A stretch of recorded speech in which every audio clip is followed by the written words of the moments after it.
쇼!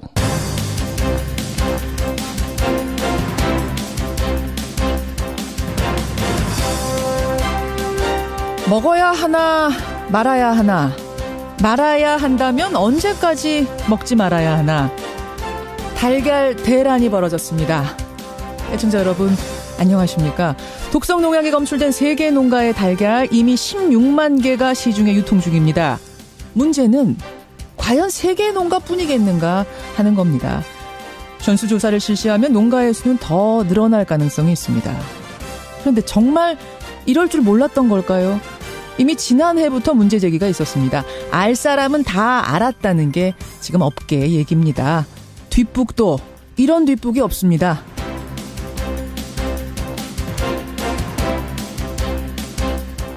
그런가 하면 정치권에서는 건국절 뒷북이 울리고 있습니다. 어제 대통령의 8.15 경축사를 빌미 삼아서 대한민국의 시작은, 건국은 1919년 임시정부가 아니라 1948년이라는 주장이 또 나오는 건데요. 이미 국민들 사이에서는 지난해 일단락된 논쟁을 왜 정치권은 또다시 살려내려는 건지, 정쟁을 위해서 역사를 왜곡하진 말아야 할 겁니다. 김현정의 뉴스쇼 출발합니다.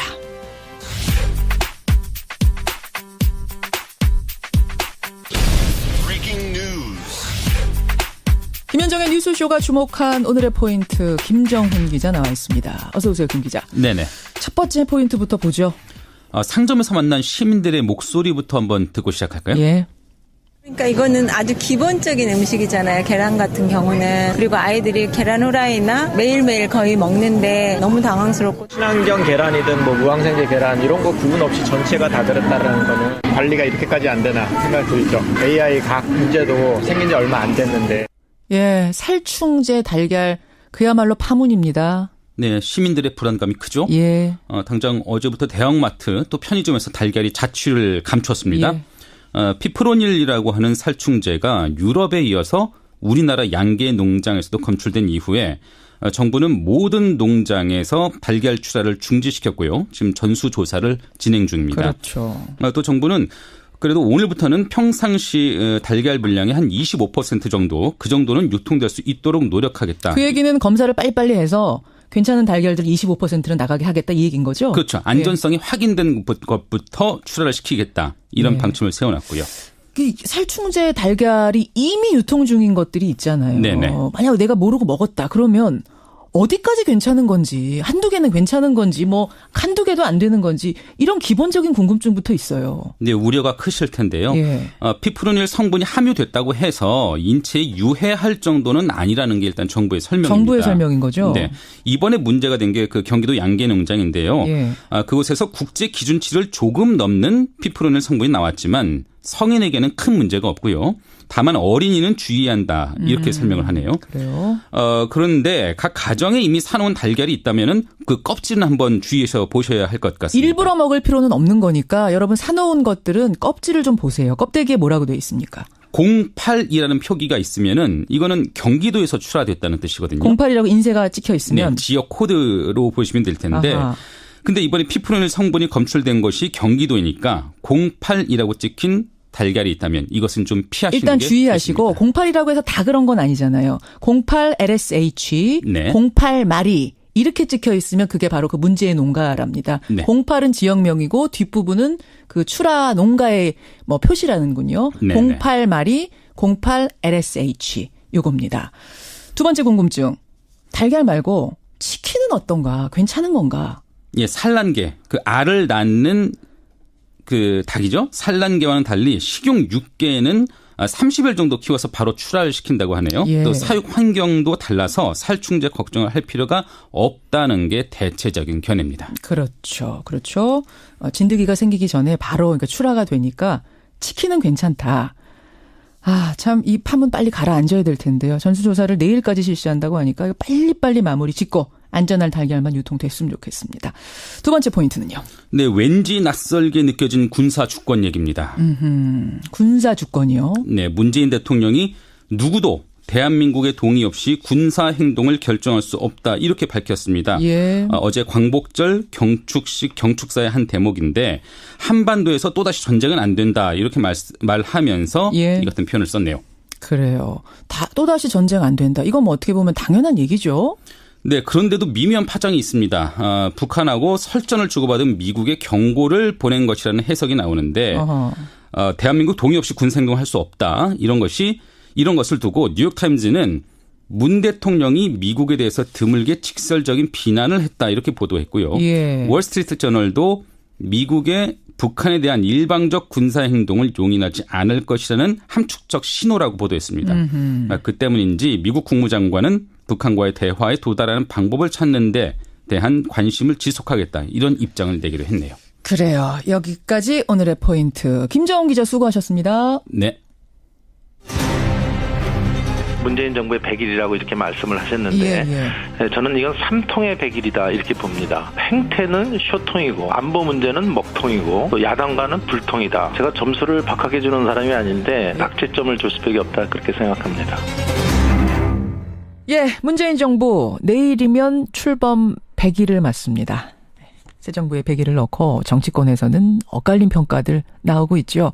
지난 월요일에는 제1야당 자유한국당의 정우택 원내대표가 이 시간에 출연을 해서 내가 점수를 박하게 주는 사람이 아닌데도 낙제점이다. 상당히 강하게 비판을 해서 정치권에 논란이 일기도 했습니다. 100일을 맞은 문재인 정부. 그렇다면 여당인 더불어민주당은 어떻게 보고 있을까요? 더불어민주당 우원식 원내대표 연결을 해보죠. 우 원내대표님 안녕하세요. 네, 안녕하세요. 우원식입니다. 벌써 100일 됐습니다. 네, 그러네요. 이게 뭐 여당으로서 객관적인 평가가 쉬울지는 모르겠습니다만 최대한 객관적으로 볼 때 몇 점이나 주시겠습니까? 점수로 하기엔 좀 그렇고요. 이게 나라다운 나라를 만들어달라는 국민들 바람을 지금까지 잘 충족해온 게 아닌가. 그것을 국민들은 이 정부에 대한 지금 변함없는 지지로 나타나고 있다고 보고요. 국민 기대와 눈높이에 부족함 없는 합격점을 받고 있는 거 아닌가 이렇게 조심스럽게 평가하고 싶습니다. 합격점을 받고 있다. 네네. 부족함 없는 합격점이다 이렇게만 말씀드리겠습니다. 부족함 없는 합격. 넉넉하게 합격이다. 네네. 근데 자유한국당에서는 뭐 전혀 다른 이야기를 하시더라고요. 정우택 원내대표. 내가 박하게 주는 사람이 아닌데도 낙제점이다. 그거는 정우택 대표께서 자유한국당에게 줄 점수를 잘못 말씀하신 거 아닌가요? 문재인 정부가 정말 여러 천 어려운 상황에서도 국민적 기대에 부응하려고 노력했고 국민들께서 그 노력에 대해서 좋은 평가를 하고 있는 것은 부정할 수 없는 사실 아닙니까? 이 정치는 국민을 정직하게 바라보고 국민의 비친 모습을 겸허히 받아들여야 하는 것인데 국민 앞에서 그렇게 이야기하신 건 저는 좀 터무니없다 이렇게 생각이 되고요. 그 자유한국당이야말로 정말 뿌리 깊이 박힌 적폐를 만들거나 동조했던 세력 아닙니까? 그런 세력으로서 성찰과 반성이 없는 100일이었고 발목 잡기로 문재인 정부 실패만 바라는 100일을 보냈다는 것이 국민들의 냉정한 평가입니다. 그래서 낙제점은 자유한국당에게 줘야 된다 이렇게 생각합니다. 낙제점은 자유한국당 몫이다. 네네. 잘못 주신 거 아니냐. 근데 잘못 헷갈려서 말씀하신 게 아닌 것 같은 건 뭐냐면요. 이유를 다 말씀을 하셨어요. 낙제점의 이유. 네. 삼통이었다. 쇼통, 먹통, 불통. 쇼통이 뭡니까? 라고 제가 여쭸더니 포퓰리즘, 보여주기식 쇼만 했다. 이렇게 말씀하시더라고요. 그게 그러니까 정우택 대표가 속해 있는 자유한국당. 그 전에 그 당과 그 정부가 탄핵당하지 않았습니까? 그 탄핵당했던 관점에서 보면 아마 그럴 수 있을 겁니다. 그게 무슨 말씀이세요? 그러니까 제대로 소통하는 것이 무엇인지 잘 모르는 거죠. 소통을 몰라서? 네, 그러니까 이 정부와 정당이 국민과 소통하는 것이 무엇인지 잘 모르는 겁니다. 이를테면 이 원전 최저임금 인상이나 건강보험 강화 이런 것들을 가지고 이야기하는 거거든요. 사전에 국민들과 소통 안 했다 이런 얘기인데. 원전 중단시킬 때도 그랬고 최저임금 인상할 때도 그랬고 이번 문재인 케어도 그렇고 국민들과 충분한 소통 없이 포퓰리즘으로 밀어붙인 거다 이런 말씀이셨어요. 네네 그런 얘기인데 이 내용들이 이미 선거 때 분명한 공약으로 국민들에게 약속드렸던 사항이고요. 그리고 국민들께서도 그에 대해서 동의했기 때문에 문재인 대통령을 선택한 거 아닙니까? 그리고 이 문제들은 이미 오랜 기간 동안 사회적으로 그 필요성이나 시급성이 논의되어 오던 주제들입니다. 아하. 다만 지난 정부에서 예. 기득권에 사로잡혀서 쳐다보지도 않았던 주제들이죠. 정우택 원내대표의 반론은 뭐냐면 예. 전체적인 여론이 그럴지라도 전문가 집단의 의견은 다를 수 있다. 지금 다른 의견들이 나오고 있는데 전문가 집단은 배제시킨 채 재원 마련 방법이라든지 특히 원전 같은 경우라면은 당장 그럼 에너지를 어떻게 수급할 것인가 이런 문제에 대해서는 귀 기울이지 않고 여론만 믿고 대중들의 얘기만 들으면서 지금 밀고 나가는 거 아니냐. 좀 대책 없는 거다. 이런 말씀이신 것 같아요. 그 대책은 이미 다 있고요. 원전이 위험하고 비싼 에너지이기 때문에 그것에 대한 신재생 에너지로의 전환은 이미 세계적 추세입니다. 그리고 이제 이런 과정을 신규 원전 중단 조치를 예. 국민적 여론 그리고 여러 가지 논의 과정을 통해서 하려고 공론화위원회 같은 소통 절차를 갖추지 않았습니까? 알겠습니다. 그런 게 소통이지 뭐가 소통이겠습니까? 소통은 충분히 하고 있다. 이 말씀 그렇습니다. 더불어민주당 우원식 원내대표. 시급한 현안으로 지금 야당이 지목한 건 안보 문제였습니다. 네. 뭐 이 부분에 대해서는 동의하시죠? 안보 문제 시급하다. 안보 문제가 그렇죠. 그렇죠. 시급한 현안이죠. 예. 지금 문재인 정부가 뾰족한 해결책을 못 내놓고 있는 거 아니냐. 코리아 패싱이다. 이 지적에 대해서는 뭐라고 답하시겠습니까? 문재인 대통령이 어제도 분명하게 그 광복절 기념사에서도 말씀하셨는데요.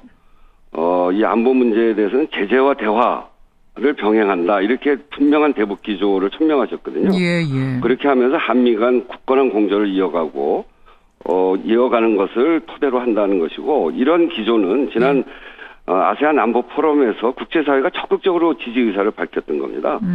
문재인 정부의 대북 해법이 뾰족한 해결책이 아니라고 한다면 국제사회는 헛개비 같은 의견에 동조해 줬다는 소리입니까? 북한의 국제사회 위협이 어느 때보다 높은 상황이고 구체적인 타격 위협까지 거론되는 등 전례 없는 강경책을 구사하고 있기 때문에 그 위기가 높은 것이 사실인데요. 그럼 문재인 정부는 사태 해결을 위해서 지난 9년간 잃어버린 그 한반도 주도권을 이 정부가 되찾기 위해서 분명한 자기 노선을 이렇게 밟아가고 있는 것입니다. 그래요. 그 물밑 대화 같은 게 혹시 지금 있는 겁니까? 북한하고요. 예. 지금으로서는 뭐 굉장히 이 위중한 국면이고 북한에서 이 굉장한 도발을 하고 있지 않습니까? 그렇죠. 그래서 지금은 쉽지 않은데 저희는 계속 제안을 하고 있죠. 그러니까 대화하자 이 기조에 대해서는 모든 국민 찬성합니다만 사실상 대화의 문을 지금 북한이 닫아버리고 있기 때문에 우리가 그리고 미국에 대해서만 계속 얘기하고 있으니까 우리는 지금 소외되고 있는 것 아닌가? 그래서 불안하다. 뭐 이런 이야기들을 하시는 것 같아서요. 네, 그래서 이제 문재인 정부가 갖고 있는 대북 기조는 제재와 대화입니다. 이런 도발 행위에 대해서는 단호하게 제재를 가하고 그러면서 결국 마지막 해법은 대화거든요. 그 서해 교전에서 우리가 분명히 막아냈기 때문에 그 다음에 남북 대화가 또 가능한 것이고요. 그래서 제재와 대화라고 하는 기조를 분명히 하고 있는 것이죠. 북한과의 대화가 어렵다면 지금 미국 트럼프 대통령하고는 이 대북 문제에 대해서 충분하게 논의가 되고 있는 건가요, 물밑으로? 충분히 논의가 되고 있습니다. 그거는 이미 말씀드렸듯이 이 한미 간의 굳건한 공조를 해 나가는 데 있어서 트럼프 대통령과 문재인 대통령 그리고 외교안보 라인 사이에 긴밀하게 논의가 되고 있기 때문에 이 한미동맹이 오히려 훨씬 더 강화되고 있는 그런 과정이라고 봅니다. 제1야당에서는 이 부분 지적을 했습니다. 어떤 부분이냐면 북한이 ICBM급 미사일 발사 시험을 했는데 하루 만에 문재인 대통령이 휴가를 가셨다. 이거 보면서 놀랐다. 안보 불감증 아니냐. 어떻습니까? 그 ICBM을 발사하면서 바로 사드 임시 배치를 지시하셨잖아요. 그러니까 이런 충분한 조치는 다 취하고 있는 것이죠. 미국과의 소통이나 이런 거는 그 외교안보 라인으로 충분히 하고 있고 그래서 휴가를 그대로 쉬는 것이 아니라 이런 여러 가지 조치를 취해가면서 안보에 물샐 틈 없는 그런 조건들을 만들어가면서 하는 것이기 때문에 그거 가지고 그렇게 이야기할 일은 아니라고 생각합니다. 뭐 오늘 정우택 대표가 같이 나와서 얘기를 하셨으면 좋았겠지만 이제 그런 상황이 아니라 제가 대신 반론을 전해드리자면 근데 그런 상황에 물론 아무리 단속을 좀 해놓고 가셨다 하더라도 휴가를 굳이 가실 필요가 있었겠는가 뭐 이런 지적을 하시더라고요. 네. 그 문제에 관해서는 대통령께서 문제는 휴가를 가서 공백이 생긴다면 문제겠습니다만 공백이 생기지 않는 조치들을 취하고 그래서 충분히 방어하고 또는 그 북한에 대한 제재의 이 조치들을 충분히 하면서 그럼에도 불구하고 이 남북 간의 관계 그리고 북미 간의 관계에 있어서 대통령의 어떤 일정은 또 일정대로 수행해가는 그런 그 여유와 함께 그렇게 해나가는 것이다 이렇게 생각합니다. 대통령의 여름휴가. 그러니까 여당 원내대표와 야당 원내대표 생각이 이렇게 다른데 국민들은 어떻게 생각하시는가 모르겠습니다. 여하튼 양쪽의 얘기를 들어봤고요. 전술핵 얘기를 좀 해보죠. 전술핵. 지금 자유한국당에서는 전술핵을 한반도에 배치할 때가 됐다. 이제는 배치하자라는 이야기를 합니다. 당론으로도 채택할지 안 할지를 논의한다고 하는데요. 어떻게 생각하세요? 그 명색이 제1야당이 정부 정책 기조를 반대하기 위해서 신중한 고려 없이 이렇게 위험천만한 이야기를 해서는 안 된다고 생각합니다. 자유한국당이 전술핵 배치를 주장한다면 그것은 곧바로 북한의 핵 보유국을 기정사실화하자는 자기 모순에 빠지는 주장이거든요. 아, 그걸 말하는 순간 우리가 핵을 놓는 순간 북한 핵도 인정할 수밖에 없는 거다. 예. 그래서 북한 핵 보유를 인정한다면 북한은 그 즉시 기존 핵 보유국이 될 텐데 그럼 그다음에 핵 폐기는 무슨 근거로 주장할 수 있습니까? 그거는 오히려 북한이 이롭게 만드는 주장이다. 저는 이렇게 생각하고요. 예. 더불어 이제 중국과 러시아의 반발도 있을 텐데 그걸 또 어떻게 통제할 것이며 이로 인해서 한반도의 공멸의 위기로 몰아갈 수 있는 군비 경쟁 촉발을 자유한국당이 어떻게 책임지려고 하는 것인지 그런 점들에 대해서 묻지 않을 수 없습니다. 정우택 원내대표 이런 비유하시더라고요. 북한은 이미 야구방망이 들고 있는데 우리도 뭔가 준비를 해둬야 되는 거 아니냐. 그래서 국제사회에 협력을 하는 겁니다. 이 한반도의 비핵화를 우리가 관철해 나가기 위해서 북에서는 야구방망이를 들었기 때문에 국제사회 공조를 통해서 북이 들고 있는 야구방망이를 거두게 하려고 하는 것이죠. 알겠습니다. 그래서 한미 공조를 튼튼하게 하는 것이고요. 국제사회의 협력을 우리가 구해 나가는 것입니다. 근데 문정인 특보의 자문그룹 멤버죠. 그 박선원 전 청와대 통일외교안보 전략비서관. 이분도 전술핵 배치를 찬성한다. 주장하고 나서서 이게 또 요새 논란이 되고 있더라고요. 이건 어떻습니까? 사람에 따라서 이런저런 주장은 할 수 있습니다만 앞에서 말씀드린 게 저희 당의 기본적인 입장이고요. 예. 저는 그렇게 생각합니다. 그게 당의 입장이자 청와대 입장 이렇게 봐도 됩니까? 네, 그렇게 봐야죠. 예, 그럼 박선원 전 청와대 통일외교안보 전략비서관은 개인적인 주장이다. 이건 확실한 거고요. 네, 그렇습니다. 알겠습니다. 제1야당에서는 낙제점, 여당에서는 넉넉한 합격점. 이게 이야기가 너무 달라서 결국 점수는 국민들이 주시는 거거든요. 네. 여러분 몇 점이나 주시겠습니까? 예, 여러분의 문자 기다리겠습니다. 우원식 원내대표 고맙습니다. 네, 감사합니다. 더불어민주당 우원식 원내대표였습니다.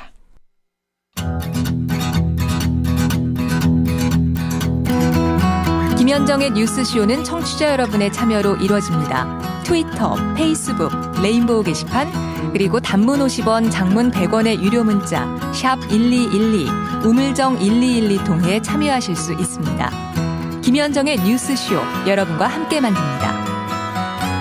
김성환의 행간 시사평론가 김성환 씨 나오셨습니다. 어서 오십시오. 네, 안녕하세요. 달걀 좋아하시잖아요, 김성환 씨도. 그렇죠. 달걀 싫어하는 사람이 어디 있습니까? 저도 하루에 한 개는 꼭 먹고 두 개 냉면에 들어가는 거 반 개 이런 거 다 따지면은 2개, 3개 먹는 날도 있어요. 그러니까 우리가 모르는데 많이 먹고 있는 건지도 몰라요. 과자에도 들어가죠. 맞아, 빵에도 들어가죠. 다 들어가잖아요. 자, 바로 그 달걀 파문이 이렇습니다. 오늘 행간에서 이 얘기 가지고 오셨다면서요. 예, 어제 이른바 살충제 달걀로 인터넷과 SNS가 발칵 뒤집어졌는데요. 예. 유럽에서 검출됐던 독성 살충제가 국내의 한 농가에서도 검출됐다 이런 소식이 알려지면서 살충제 달걀이 하루 종일 포털 실시간 검색어 상위에 올랐습니다. 이 광복절 강탄 살충제 달걀 파문 이 뉴스의 행간을 좀 살펴볼까 합니다. 좀 팩트를 정확히 하자면 그러니까 그 똑같은 비프로닐이 검출된 농가는 하나인 거고 다른 농약이 나온 농가 2개가 더해져서 총 3개입니다.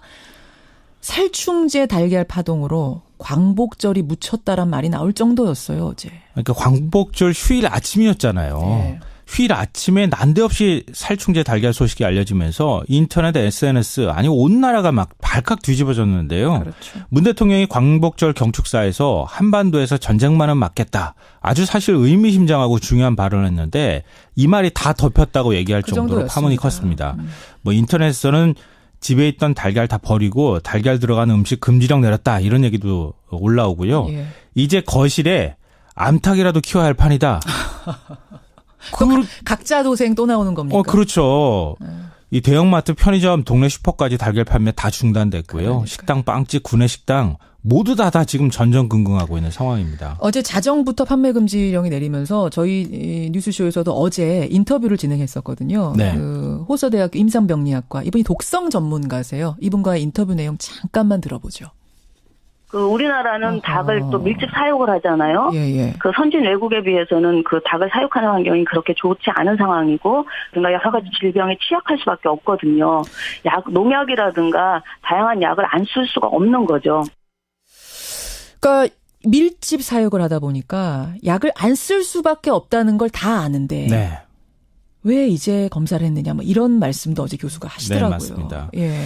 농식품부 지금 모든 농장의 달걀 출하 중지시킨 상태고요. 전수 검사를 통해서 안전성이 확인된 것만 내보내겠다 이렇게 얘기를 하고 있습니다. 자, 살충제 달걀 파문, 이 뉴스의 행간 이면도 들여다보죠. 첫 번째 행간은 가습기 살균제 파동이 터진 지 얼마나 됐다고입니다. 제가 말씀드리면서도 진짜 가슴이 먹먹하기도 하고 그러네요.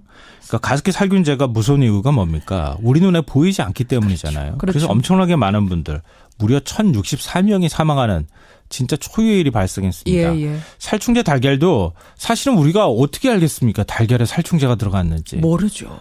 보이지 않는 이 무서운 존재라고 하는 점이 공통점이고요. 예. 또 하나의 공통점은 관계당국의 안전불감증입니다. 언론에서는 작년 10월 국감에서 살충제 위험성이 처음 알려졌다 이렇게 보도를 하는데요. 예. 틀렸습니다. 그것도 아니에요? 이미 6월에 CBS 노컷뉴스가 보도를 했어요. 지난 6월에. 예. 그러니까 이미 다 경고를 한 거나 마찬가지거든요. 그런데도 정부는 대응을 안이하게 했습니다. 이 산란기 사육 농장 전체가 아니라 선별 검사만 계속 해왔다는 거 아니에요. 그래요. 이번에 전수조사를 하다가 이게 딱 걸려서 나온 거일 뿐이라는 거죠. 예. 그러니까 정부의 안이한 대처가 사태를 이렇게 키웠다. 이런 지적을 안 할 수가 없습니다. 살충제 달걀 파문. 두 번째 행간은 뭡니까? 두 번째 행간은 A4 한 장 크기 닭장의 역습이다입니다. 닭장 크기가 산란기 닭장 크기가 정말 A4 한 장 정도 크기밖에 안 됩니다. 한 마리를 가둬놓는 공간이 A4 용지 한 장? 네. 닭 한 마리가 움직이지도 못하고 진짜 사육되는 거예요. 어허. 그럼 친환경 농장에서 이번에 또 나왔잖아요. 살충제가. 예. 모임한 친환경으로 주면 뭐합니까? 꼼짝없이 가둬놓고 난 다음에 거기서 닭이 생활하는데 건강할 수가 있겠어요? 그러다 보니까 진드기가 생기는 거고 그걸 잡기 위해서 강한 독성 농약을 쓴 거잖아요. 그러니까 정부가 허가한 살충제가 있어요. 예. 그거를 계속 진드기가 발생할 수밖에 없으니까 우리 사람도 목욕 안 하면 근질근질하고 막 생기잖아요. 그렇죠. 그러니까 그걸 뿌렸는데 거기에 면역이 생기니까 더 강한 거. 그러다 보니까 무허가 살충제 아주 강한 독성을 가지고 있는 살충제를 뿌릴 수밖에 없다는 거죠. 그러니까 그 녀석들이 먹은 사료는 친환경인데 그러니까요. 그 위에 뿌린 거는 독성 농약이었던 거예요. 그러니까 사람한테 아무리 좋은 친환경 음식 먹이면 뭐예요? 움직이지도 못하는 공간에 가둬놓고 그냥 목욕도 안 시키고 생존하게 하는 거랑 똑같은 건데요.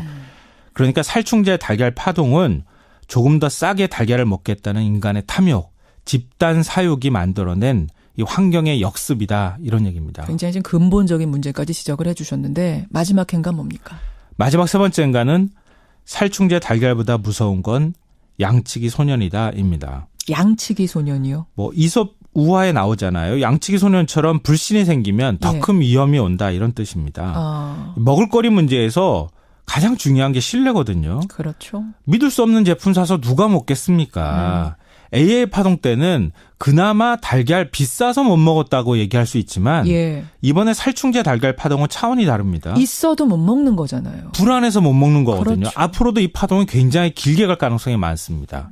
그러니까 정부가 이번 문제에 대처하는 방식은 소비자들이 철저히 불신을 없애고 정부를 신뢰할 수 있도록 만들어주는 근본적인 대책이 필요하다. 이런 얘기를 꼭 해주고 싶습니다. 청취자 여러분들이 문자로 질문을 많이 주세요. 뭐가 되고 뭐가 안 되는지. 요거는 제가 정리해서 2부에 한번 다시 소개해드리겠습니다. 김성환 씨 수고하셨습니다. 네, 고맙습니다.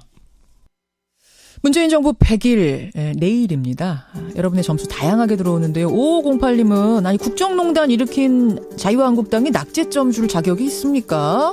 현 정부에 대해서 뭐 이런 문자가 있는가 하면 50점을 준다는 5200님도 있고 100점을 준다는 김재희님까지 다양하게 들어오네요. 2부 안철수 전 대표 만납니다.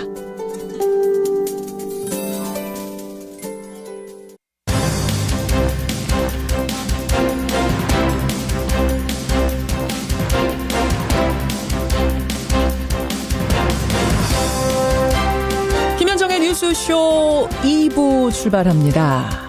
오늘 2부 첫 순서는 국민의당 안철수 전 대표를 만나겠습니다.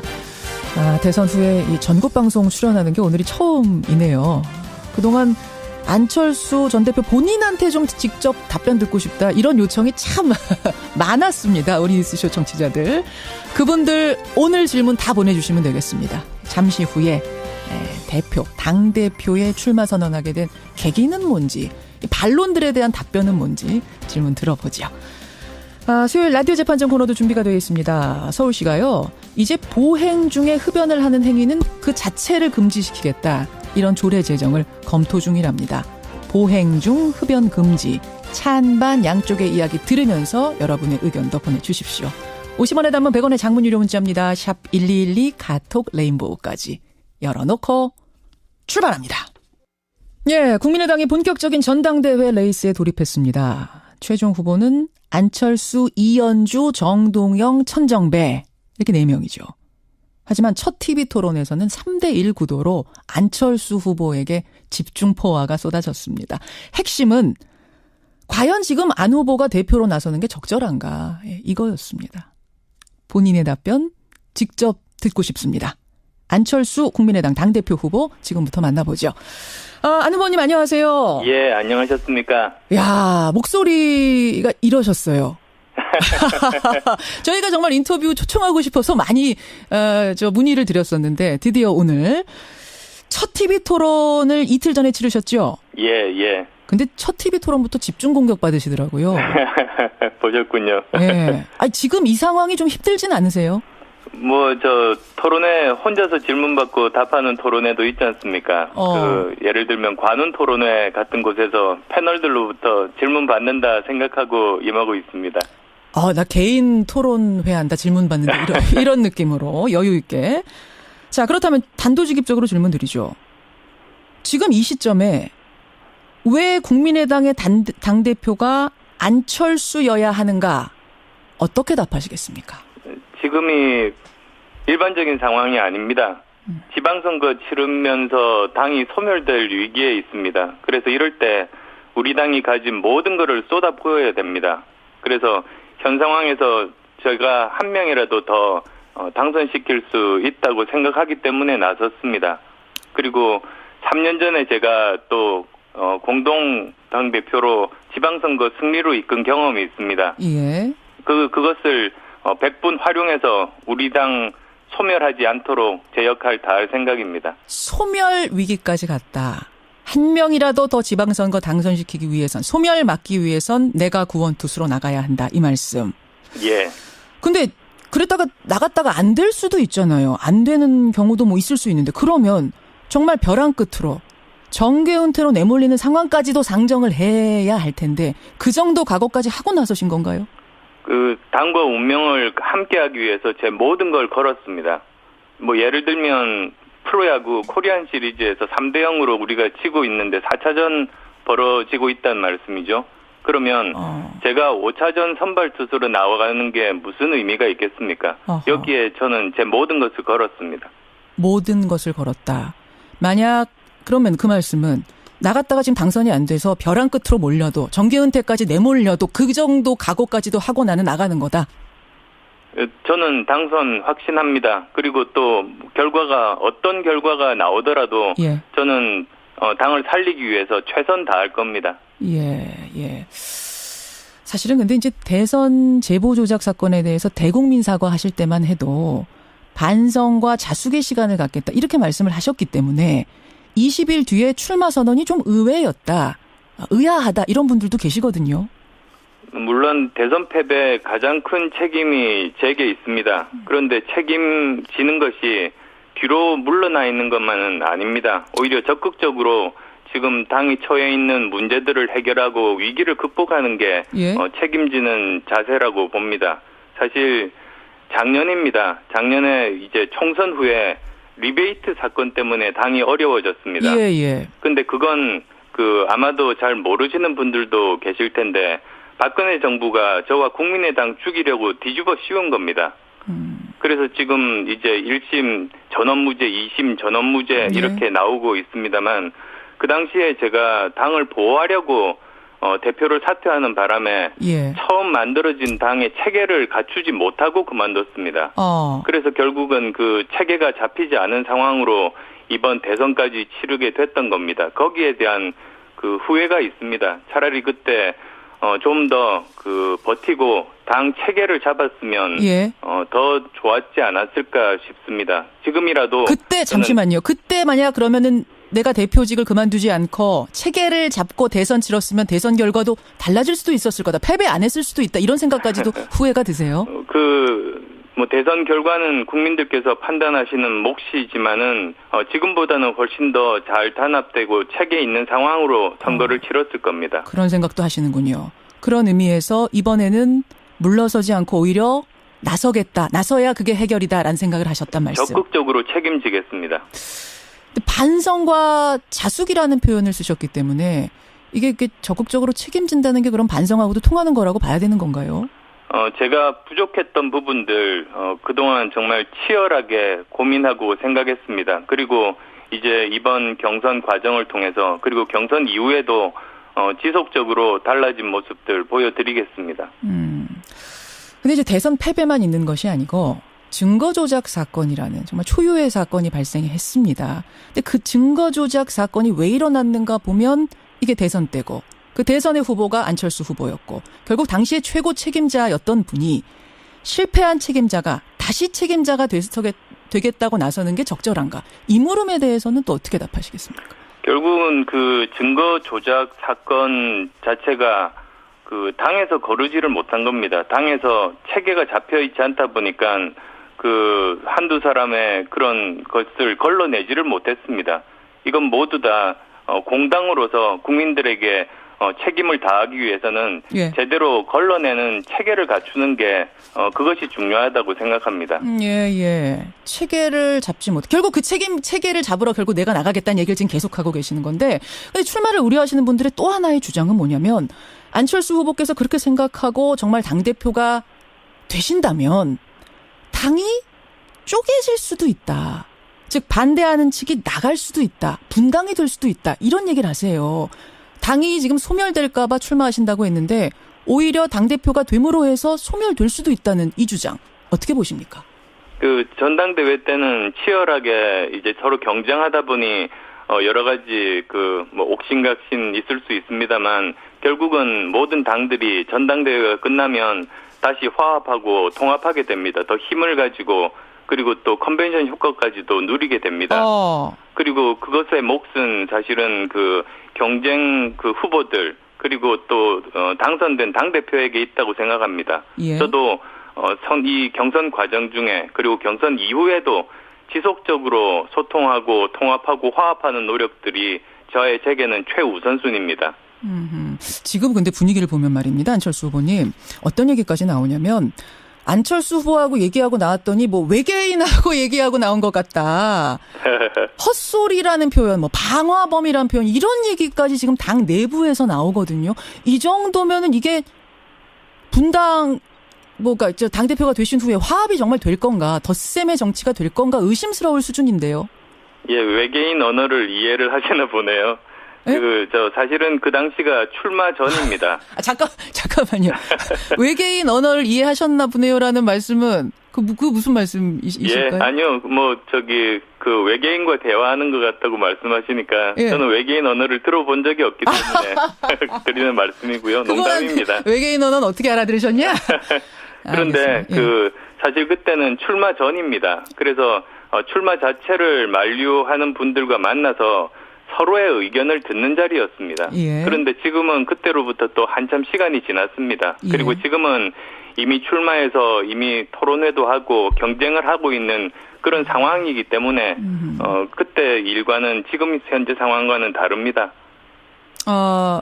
현재 상황과 다르다. 그분들이 지금은 다 설득이 되셨다고 보시는 건가요? 겉으로 보기에 그렇게 보이진 않는데요. 처음에 반대하시던 분들 중에 예.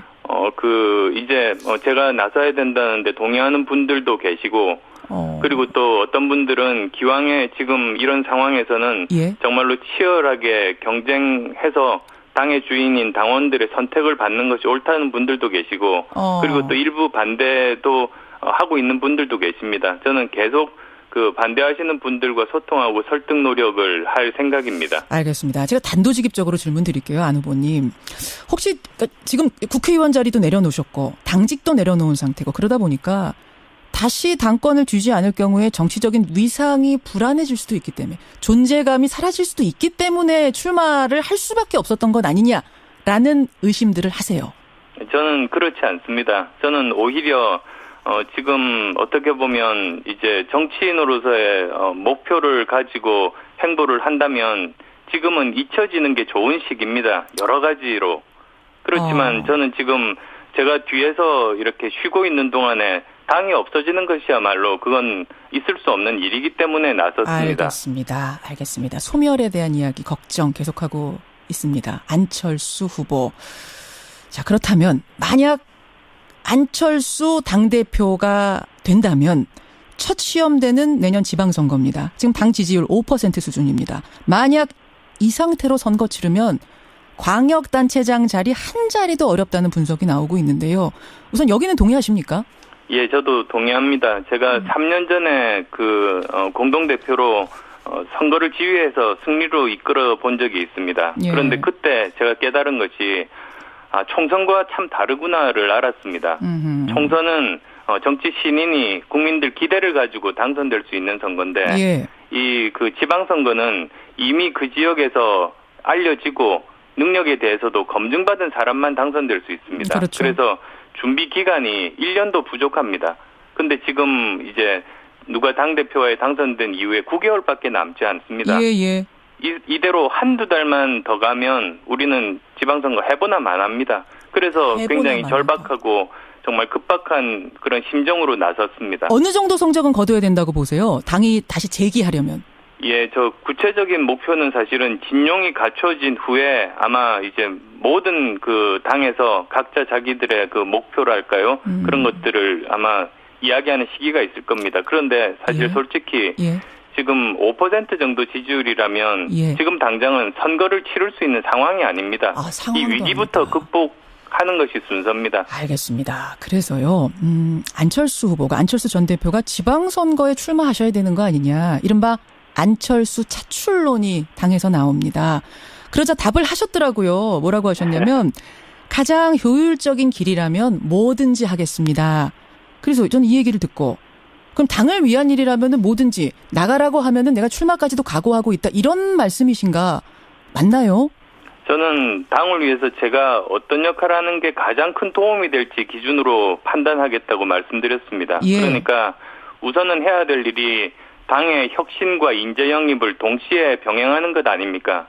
그래서 어느 정도 이제 다시 신뢰를 회복하고 내년 지방선거를 치를 수 있는 여건이 될 때 그 당시에 제가 어떤 역할을 하는 게 가장 큰 도움이 될지 그 당시 기준으로 판단하겠다는 뜻입니다. 만약 그 당시 기준으로 안철수 대표가 이제 되셨을 경우 안철수 대표가 서울시장 나가시는 게 당을 위해서 제일 필요하겠다라는 결정이 당에서 나면 그것도 따를 수 있다. 저는 제가 어떤 역할이 당에 가장 큰 도움이 될지 그것만 관심이 있습니다. 결국 지금 돌려서 말씀하셨지만 그게 제일 도움 되는 길이라면 그 길도 마다하진 않겠다는 말씀이신 거잖아요. 각오가. 모든 가능성 다 열어놓겠습니다. 모든 가능성 열어놓겠다. 그렇군요. 천정배 후보께서는 아예 지금부터 당대표 말고 지방선거 준비하셔라, 서울시장 준비하셔라 이런 얘기까지 하시더라고요. 예, 그건 출마 전의 상황인 것 같습니다. 그렇지만 지금 이제 당대표 경선 과정에서 그 주장은 무의미합니다. 무의미하다. 알겠습니다. 모든 가능성 열어놓고 판단하겠다. 서울시장 나가는 게 최선이다. 당을 위해서라고 판단하면 그것도 마다하지 않겠다는 말씀. 안철수 후보. 지방선거 승리를 지금 아주 중요하다고 강조하셨어요. 그래서 드리는 질문입니다만 지방선거 승리하기 위해서는 다른 야당과의 연대나 통합이 필수적이라는 의견. 이건 어떻게 보십니까? 그 비유를 들자면 이렇습니다. 절벽에 매달려가지고 목숨이 왔다 갔다 하는 사람한테 가서 예. 지금 혹시 연애하고 싶냐고 좋은 분 소개시켜 주겠냐고 그것과 같은 겁니다. 지금은 목숨 살리는 것부터 하는 것이 더 급합니다. 예, 좀 목숨이 왔다 갔다 하는데 연애 얘기할 때가 아니다. 이 정도 예. 비유. 아니 근데 지금 이제 지방선거라는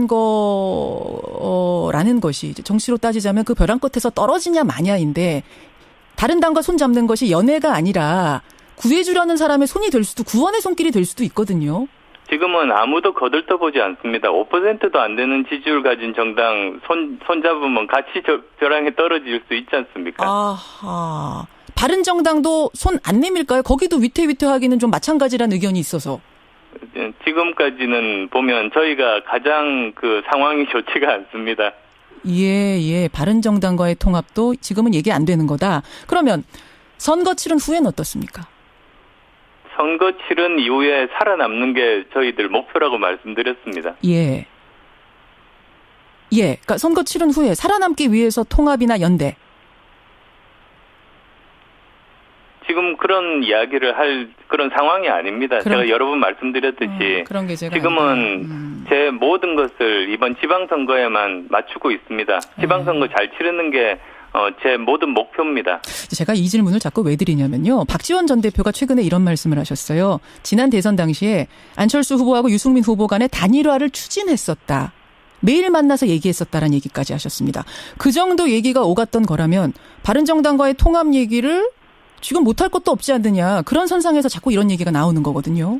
글쎄요. 저는 그 이야기는 인터뷰를 통해서 처음 듣습니다. 아마도 상임 선대위원장으로서 여러 가지 가능성들을 다 탐색하셨던 것 아닌가 싶습니다. 아, 박지원 당시 대표가 선대위원장으로서 그때 그럼 모르셨어요? 이런 얘기 오가는 거? 후보 자신은? 안철수 후보님? 전화가 끊겼나요? 예, 전화 다시 한번 연결하겠습니다. 중요한 질문 드리고 있는데 전화가 지금 끊긴 상태네요. 박지원 전 대표가 최근에 한 이야기에 대한 질문을 드리고 있었습니다. 다시 한번 요약해 보자면 안철수 후보는 당이 지금 소멸할지도 모르는 상황에서 내가 나설 수밖에 없다. 이대로 그냥 있으면 그냥 당은 소멸인데 나만 산다고 그게 무슨 의미가 있겠느냐.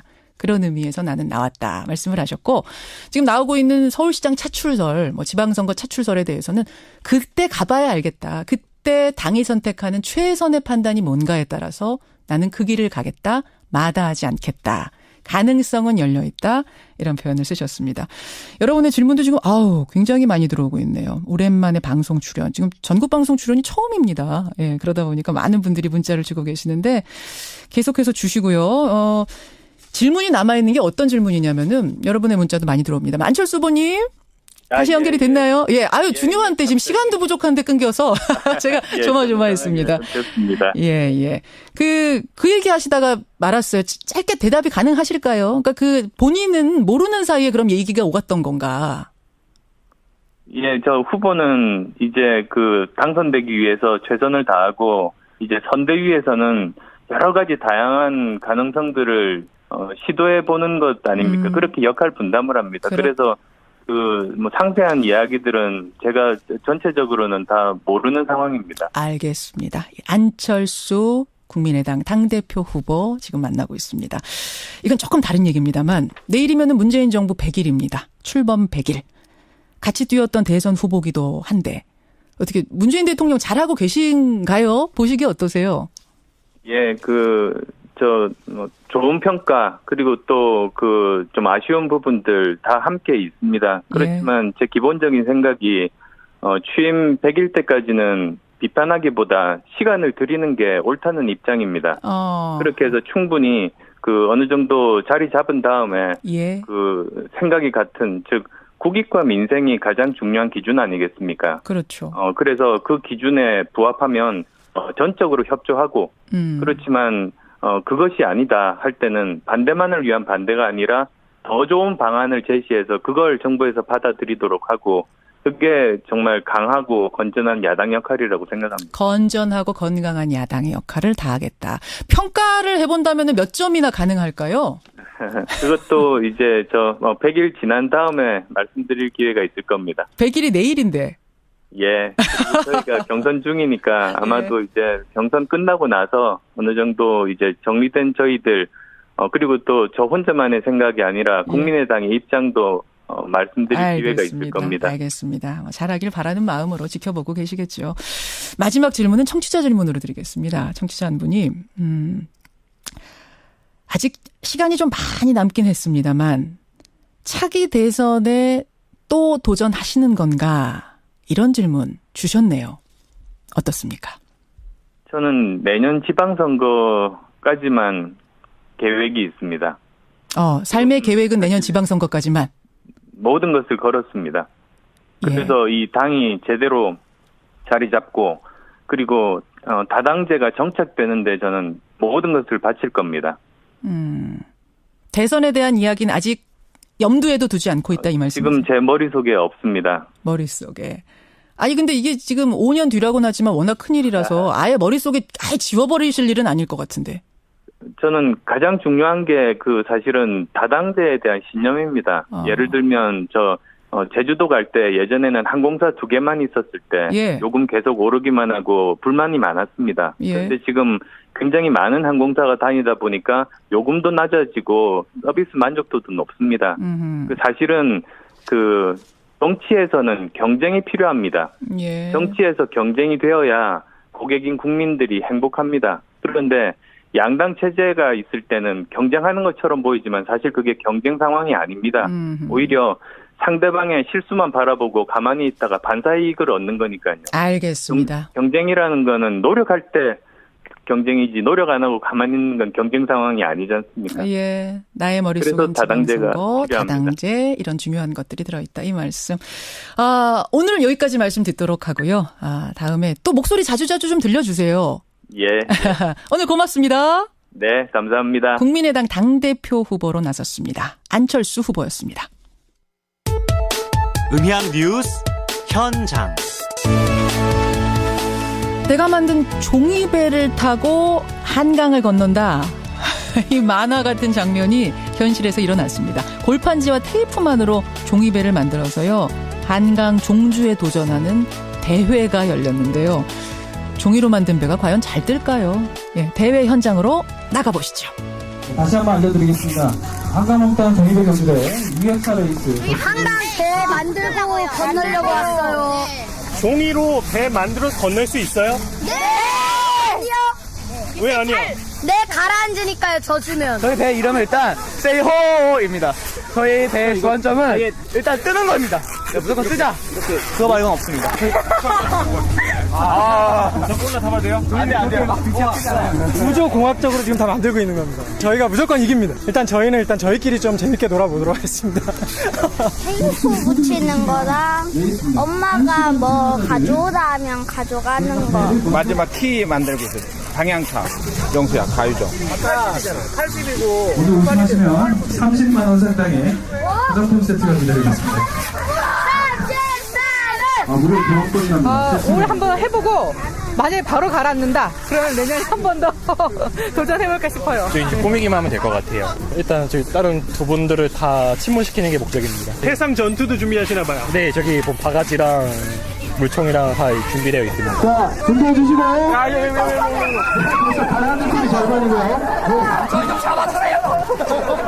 저희 좀 잡아주세요. 엉덩이에 물 들어가요, 빨리.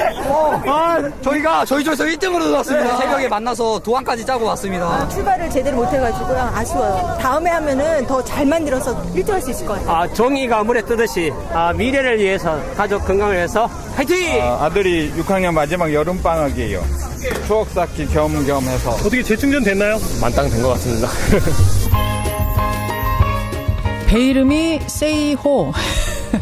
이 배는 정말 이름만 들어도 왠지 우승할 것 같은데요. 색종이로 종이배를 접어서 우리는 뭐 냇가에 띄우고 했습니다만 이분들은 아예 배를 타고 종이배를 타고 한강을 건너시네요. 뜨거웠던 여름의 끝자락. 배가 뭐 떴건 안 떴건 잊지 못할 추억이 될 것 같습니다. 한강 종이배 경연대회 현장 음향뉴스 현장이었습니다.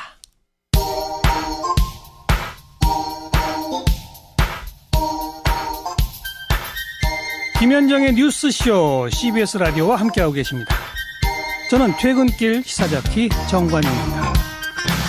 안철수 후보와의 인터뷰 들으시고 문자가 엄청나게 쏟아졌습니다. 이진희님은 대선 때 뚜벅이 유세 운동하던 그 정신으로 좋은 열매 맺기 바란다. 응원한다. 이런 문자가 있는가 하면 아니 당의 체계를 본인만이 잡을 수 있다고 생각합니까?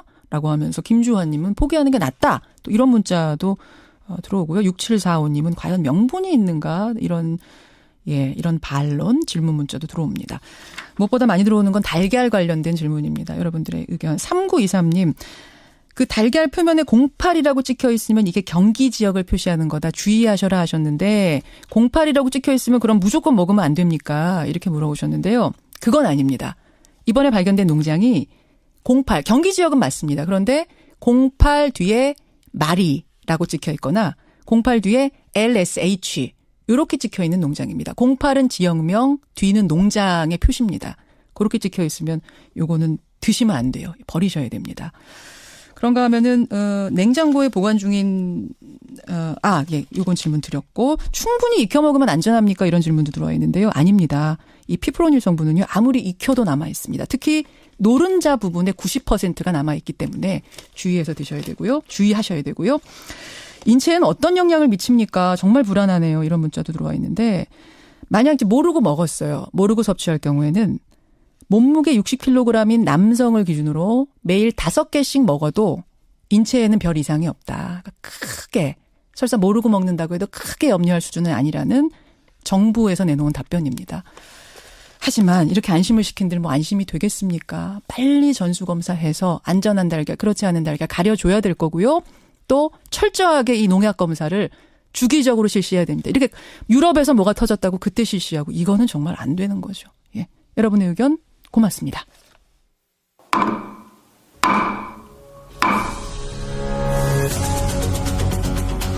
뉴스쇼가 수요일에 마련하는 코너입니다. 라디오 재판정.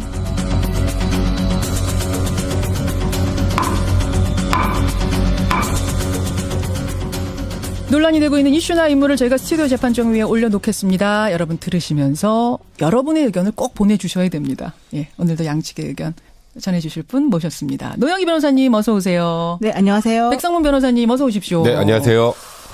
담배 피세요, 백 변호사님? 저 오래 폈죠. 한 20년 넘게 피다가 얼마 전에 이제 전자담배로 바꿔서. 전자담배 바꿔서. 이제 이게 금연으로 가는 길이죠. 그냥 지금 현재는. 그러니까 요즘 분위기는 어떠냐면 내가 담배 핍니다 얘기하는 것 자체가 커밍아웃이라고 할 정도로 그렇죠, 사회 분위기가. 흡연자들이 설 자리를 잃었다. 그러니까 이게 이상하게 자꾸 흡연자들이 악으로 이렇게 자꾸 묘사가 되더라고요. 악의 축처. 사실 그건 선과 악의 문제가 아니라 이거는 기호식품에 관련된 문제인데 물론 건강에 좀 안 좋지만 그런 관점에서 좀 오늘 바라보셔야 될 것 같아요. 담배. 노영희 변호사님은 담배 안 피시죠? 네, 저는 안 펴요. 오늘 어떻게 갈릴지 여러분 대충 감해오시죠? 오늘 담배 얘기를 할 건데요. 오늘 주제는요. 보행 중에 흡연 금지. 그러니까 금연 구역에서만 금지가 아니라 서울시 전 지역에서 걸어다니면서 담배 피는 건 몽땅 금지. 이 규정을 지금 이 조례를 검토 중이랍니다. 필요한가? 지나치다. 오늘 바로 이 주제입니다. 노 변호사님. 네네. 그러니까 이게 어떻게 제정을 하겠다는 거예요? 그러니까 서울시가 그 보행 중, 즉 걸어다니면서 흡연하는 것을 전격적으로 막겠다라는 흡연 금지 조례 제정을 검토하고 있는 건데요. 예. 이게 사실은 매우 강력한 금연 정책이 아니겠습니까? 그 간접 흡연 피해를 호소하는 시민들 입장에서 보자면은 지나가면서 다른 사람이 담배 피우면 그 연기가 자기한테 들어오기 때문에 뭐 그런 거를 막지 않으면 의미가 없다라는 주장이 많이 있었는데 결론적으로는 이런 보행 중 흡연까지 위법으로 단정하는 건 너무 심하지 않냐 뭐 이런 의견도 지금 나오고 있는 상황이죠. 그러니까 흡연 금지 구역에선 당연히 안 되는 거고 그렇습니다. 흡연 금지 구역이 아니더라도 걸어 다니면서 피는 건 무조건 안 되는 거다. 이렇게 되는 겁니다. 두 변호사 입장부터 확인합니다. 백 변호사님. 저는 뭐 당연히 이건 너무 과도한 기본권의 침해라는 생각이 들고요. 아주 간단히 말씀드리면 요즘에 금연 건물 많죠. 건물 안은 금연 건물이라 못 피고 길거리는 길거리 흡연이 안 돼서 못 피고 그럼 담배를 안 팔아야죠. 기본권 침해다, 과하다라는 입장. 노 변호사님. 예, 담배를 안 팔아야 된다는 거는 동의하고요. 그렇지만 어차피 지금 팔고 있기 때문에 예. 어쩔 수 없는 그 조치다, 필요하다라고 생각합니다. 그래요. 오늘 맡으신 이 입장은 언제나처럼 방송 편의상 나눈 겁니다. 예, 나눈 겁니다만 오늘은 조금 개인 의견도 들어간 것 같긴 해요. 보내주십시오. 50원에 남은 100원의 장문 유료 문자입니다. 샵 1212 카톡 레인보우로. 비흡연자 피해를 막는 게 우선이다. 따라서 보행 중에도 흡연 금지, 서울시 전 지역에서의 금지 찬성이다 생각하시면 노변, 찬성, 금지 이렇게 보내주시면 되고요. 그것까지는 과하다라고 생각하시면 백변, 반대, 예, 이런 식으로 보내주시면 허용 이렇게 보내주시면 되겠습니다. 지금부터 보내주십시오. 자, 어떤 분부터 얘기를 좀 풀어가 볼까요? 노 변호사님. 네네. 왜 금지까지 걸어다니면서까지 다 금지시켜야 된다고 보세요? 사실 이게 항상 그 사익과 공익이 충돌할 때에는 어떤 걸 우선해야 되느냐라는 걸 재반 사정을 종합적으로 검토해서 판단할 수밖에 없는데요. 예. 이게 당연히 지금 백 변호사님 말씀처럼 금연구역이 있습니다. 그렇지만 금연구역이 아닌 곳에서 내가 어쩔 수 없이 이 담배 연기를 맡게 되는 그 상황은 어떻게 할 것이냐. 즉 사익을 추구한다 하더라도 기본적으로 다른 사람의 권리를 침해하지 않는 차원에서 하면 괜찮은데 보행 중 흡연을 하시게 되면 지나가면서 그 바람의 연기가 다 날리게 되거든요. 바람에. 그러니까 제가 예전에 임신을 했었을 때 예. 이제 선생님께서 산책을 많이 하라라고 하셔가지고 이제 많이 걸어 다닌단 말이에요. 예. 지나가다 보면은 담배 연기가 막 저한테 계속 들어오는 거야. 정말 너무 힘들었었는데 그런 식으로 지나가다가 나도 모르게 간접 흡연하는 경우가 상당히 많고 그럴 때 뭐라고 할 수가 없는 거예요. 예. 그래서 이게 그 흡연하시는 분들한테 좀 미안한 말이긴 하지만 그럼에도 불구하고 다른 사람들에게 피해를 준다는 의미에서는 이게 보행 중 흡연은 금지하는 게 맞지 않나 생각합니다. 백 변호사님. 저는 기본적으로 이 말씀에 동의하는 게 있어요. 그러니까 흡연할 수 있는 권리, 그것도 기본권입니다. 그리고 담배빛 냄새를 맡기 싫어하는 권리, 그걸 혐연권이라는 표현을 쓰는데 예. 당연히 그건 건강하고 관련된 부분이니까 더 중요한 기본권인 건 맞아요. 그런데 예. 이 두 기본권이 충돌할 때 하나를 그냥 버리는 게 아니라 둘 다 최대한 보장할 수 있는 방안을 찾아야 되는데 제가 아까 서두에 그랬죠. 담배 피우는 사람을 악으로 규정하는 것 같다고. 예. 그러니까 이게 지금 일본이나 어느 나라나 지금 그 건강권 때문에 그 담배를 안 피는 사람들의 권리를 굉장히 중요시합니다. 하지만 흡연자의 권리도 그에 못지않게 보장을 해줘요. 그러니까 일본은 금연 정책 잘하는데 우리도 그렇게 해야 되는 거 아니야 이런 얘기를 하시는데 제가 얼마 전에 일본을 갔다 왔습니다. 그러셨어요. 일본은 확실한 건 담배를 피울 수 있는 공간이 명확하게 있어요. 그러니까 일본은 저도 좀 일본의 규정 가지고 있습니다만 네. 보행 중에 금지돼 있어요. 네. 대신 흡연할 수 있는 공간이 많아요? 확실하게 보장이 돼 있어요. 그 부분은. 그리고 음식점에 들어가서도 흡연하는 곳, 비흡연하는 곳이 딱 구분이 돼 있고요. 그러니까 흡연자들도 다른 사람 눈치 안 보고 담배 피우는 공간을 충분히 만들어주고 예. 그리고 보행 중 흡연을 금지시키는 거예요. 그런데 우리나라는 제가 아까 말씀드렸죠. 건물은 금연 건물이라 담배 못 피고 지하철 앞은 지하철 앞이라 담배 못 피고 이제 거기서 더 나아가서 금연거리도 있어요 우리나라. 거기에다 더 나아가서 길거리에서 담배 피는 걸 아예 금지하면 제가 처음 서두에 말씀드렸던 것처럼 그쯤 되면 담배 판매를 중지하죠. 그런데 담배는 담배값은 4,500원으로 많이 올려서 예. 그것도 세금도 엄청나게 많이 내는데 세금도 낸다. 흡연자들의 권리는 사실상 전혀 보장이 안 되고 있거든요. 그러니까 그걸 마련해 준 다음에 만약에 거래소 흡연을 금지시킨다면 예. 그러면 합당한 제재가 될 수 있겠지만 지금은 아닙니다. 과도하다. 노 변호사님. 제가 대학교 다닐 때만 해도 딱 담배 한 가지 피워 물고 오빠들이 멋있게 한마디씩 합니다. 얼마나 매력적으로 보이던지. 영화 속에도 그런 장면 꼭 있었잖아요. 네, 그리고 담배를 끊는 인간하고는 상종도 하지 마라. 독하다. 이런 얘기도 있었어요. 예. 근데 이제 그 이후로 시대가 많이 변했고 담배가 주는 폐해가 너무 심하기 때문에 아무리 본인들의 권리가 중요하다 하더라도 다른 사람의 건강을 해치면 안 된다. 그런 의미에서 지금 이런 얘기까지 나오는 거 아니겠습니까? 근데 지금 백 변호사님 말씀하신 그 부분에 대한 답은 어떻게 보세요? 그래요. 맞아요. 과하다. 흡연할 수 있는 공간을 자꾸 만들어주고 하면 좋겠죠. 그러나 현재 안 만들어졌다고 해서 지나다니면서 담배 피워서 내가 그 담배를 맞는 것도 괜찮다. 이건 아니거든요. 백 변호사님?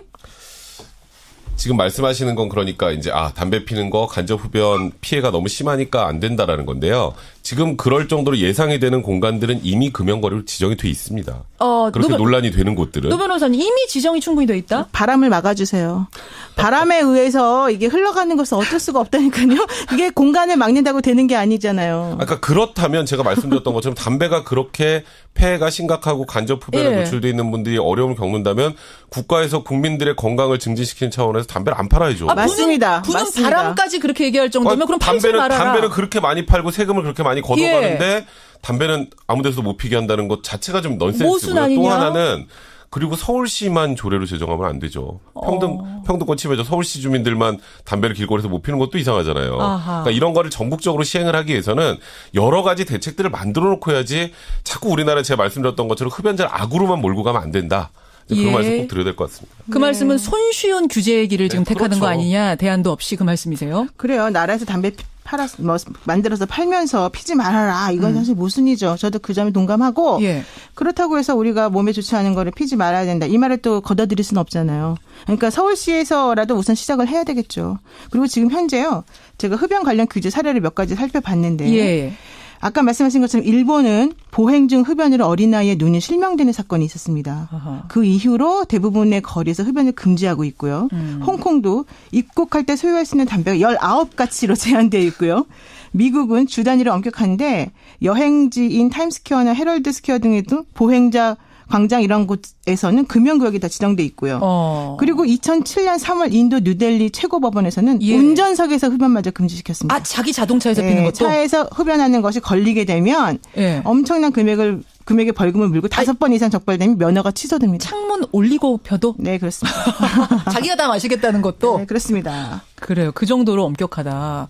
백 변호사님. 근데 지금 말씀하셨던 거 일본은 제가 아까 설명을 좀 드렸던 것 같습니다. 일본은 흡연자들이 흡연할 수 있는 공간도 적절하게 다 마련을 해놓고요. 지금 청취자 양상열님이 같은 얘기를 주셨어요. 일본은 호텔 갔더니 호텔에서도 흡연룸이 다 있더군요. 네, 맞아요. 그러니까 흡연할 수 있는 사람, 흡연자의 권리도 충분히 보장해 주면서 제한을 하기 때문에 수긍을 하는 거죠. 그리고 흡연 부스도 굉장히 많이 있습니다. 그리고 실내에서도 흡연할 수 있는 공간이 다 지정이 돼 있는데 우리나라는 제가 말씀드렸던 것처럼 금연 건물, 금연거리 거기다 이제 길거리에서 흡연 전면 금지면 담배를 못 핀다라는 문제가 하나 있고 그다음에 미국 같은 경우 뭐 금연구역 많이 지정해 놨다. 뭐 홍콩도 많이 지정을 했다는데 우리나라도 금연거리는 지정 많이 놨어요, 이미. 근데 거기에서 더 나아가서 전면적으로 바깥에서 담배를 피지 말라 그러면 담배를 피지 말라는 소리잖아요. 그러니까 물론 금연하시는 분들 입장에서 담배 피지 말라는 소리예요. 담배 끊으면 참 좋겠죠라고 하지만 흡연하시는 분들 입장에서는 아니 내가 비싼 돈 내고 담배를 사서 담배를 필 수 있는 공간마저 제공을 안 해주는 게 말이 되느냐라는 것도 분명히 경청할 필요가 있다는 거예요. 굉장히 모순된 정책이다. 네, 흡연은 질병으로 분류되는 거 맞고요. 그다음에 지금 말씀하시는 게 모순이 아닙니다. 걸어다니면서 담배 피우지 마세요. 흡연구역 지정해 드릴게요. 이러면 되잖아요. 그렇죠? 지금 말씀하시는 거에 따르면 흡연구역을 점점 더 많이 지정하면 됩니다. 원하시는 대로. 근데요. 그 금연거리 만들고 그다음에 뭐 음식점이나 전면적으로 다 담배 이제 못 피잖아요. 그거 만들 때 대안으로 그럼 반드시 흡연할 수 있는 공간들을 마련해 줘야 된다. 흡연자의 권리도 권리고 기본권이라는 거 두 개가 충돌할 때는 하나를 버리는 게 아니라 둘 다 최대한 보장할 수 있는 방안으로 가야 하는 게 국가의 의무예요. 지금 그러니까 법이 두 가지가 다 돼 있는 거죠. 둘 다. 행복 추구권도 있는 거고 그렇죠. 비흡연자 건강권도 있는 거고. 우리나라 헌법재판소에서 흡연권보다는 제가 말씀드렸던 담배를 싫어할 권리, 혐연권이 더 우월한 기본권이라는 건 인정을 했어요.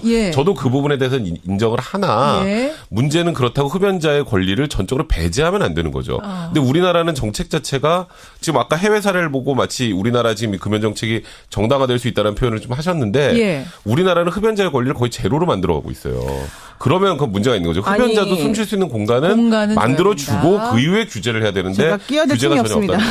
끼어드십시오 지금. 아니 기본적으로 흡연할 수 있는 권리를 하나도 보장하지 않는다 그러려면 정말 흡연구역이 없어야 돼요. 근데 지금 흡연구역 많이 있어요. 물론 적죠. 어디 물론 적습니다. 그런 어쨌든 있기 때문에 없다고 볼 수 없고요.